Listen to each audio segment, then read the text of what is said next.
কি হয়েছে আবার? কি হয়েছে? নাকে কেন কালো সিঁদুর পড়েছে? কালো হয়ে গেছে। কালো কখন হয় মেহেন্দির কালার? কালো যখন বডি হিট বেশি থাকে। গাঢ় কালো হয়ে গেছে। বর অত্যন্ত বেশি ভালোবাসে কি দিদি? দেখ আমার তো কালো হয়ে এখন নীল পিলা হচ্ছে, তাই দেখতে বড় একটা অবস্থা কিচ্ছু না। আরে এক চোখ দেখাচ্ছিস কেন আমার ভিউয়ার্সদের? তোর তো না হয় জীবনটা খারাপ, আমার ভিউয়ার্সদের জীবনটা খারাপ করছিস কেন? এই তোমাদের এক চোখ দেখিয়েছে বলে তোমরা কিছু মনে করো না, আমি তোমাদের হয়ে আমি প্রোটেস্ট করেছি। দিদির বক্তব্য হচ্ছে মেহেন্দি কালো হয়ে গেছে তাই জন্য, কিন্তু মানে তাতে কি আছে, বরকে এখন খুঁজে পাওয়া যায় না। আল্লাহ ভালো করেছে, কি একখানা চটি পড়ে আবার এখন বলছে বাবু ওরা ডাকছে, দেখো তো কি বলছে। আবার এখন বলছে মেহেন্দির রং কেন কালো হয়েছে, তার মানে বর জামাইবাবু! বেশি ভালোবাসে। জামাইবাবু শোনো একবার।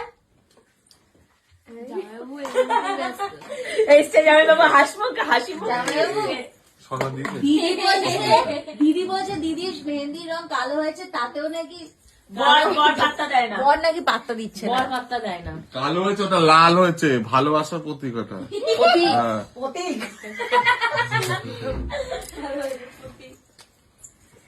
এত ভালোবাসা পুরো লাল থেকে কালচে হয়ে গেছে। না না, ওর তো লাল পিলা। ও বলছে নাকে সিঁদুর পড়লে আমার নাক পুরো ভূত পেতনি হয়ে গেছে, তার জন্য এইরাম কপাল আমার। সেই জন্য 9 বছর টিকে আছে। কপালের নাম গোপাল, তোমার ওই কপাল। এইদিকে না, আমার কথা সেটা নয়, আমার কথা হচ্ছে ও হচ্ছে 8 বছরের এক্সপিরিয়েন্স নিয়ে ওই জন্য এরকম করছে। স্বর্ণর সাথে আমি একটু যখন ভিডিও করছি এরকম করছে, কারণ 8 বছরে তো চিত্ত বিরক্ত হয়ে গেছে। ও চুমু দিচ্ছে স্বর্ণ, ধর তাড়াতাড়ি কদিন ব্যাং।